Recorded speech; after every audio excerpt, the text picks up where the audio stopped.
Habang nagbabakasyon ako ngayon para i-celebrate yung 75th and 85th birthdays ng mga magulang ko, I just had to pause for a moment to share this. Alam mo yung pakiramdam na grabe, sana merong isang mas madaling paraan na kumita, yung hindi ka na kailangan mag-overtime or mawalay pa sa pamilya mo.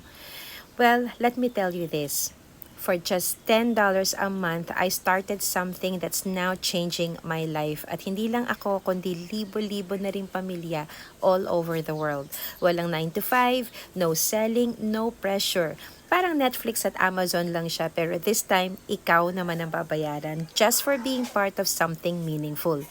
2,000 plus new members join every single day, paid weekly and monthly.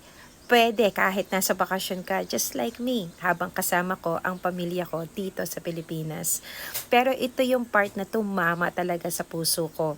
May bagong initiative kasi dito a couple of days ago, especially for those na naging bahagi ng fundraising sa schools, sa churches, sa sports clubs, mga kagaya ko din noon na sumama sa bawat raffle, mga sausage sizzles, mga bake sale, at kung ano-ano pa para lang masuportahan ng mga anak natin.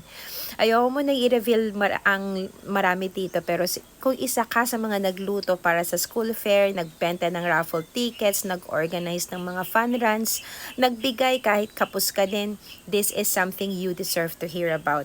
Just comment info, no pressure, kwentuhan lang.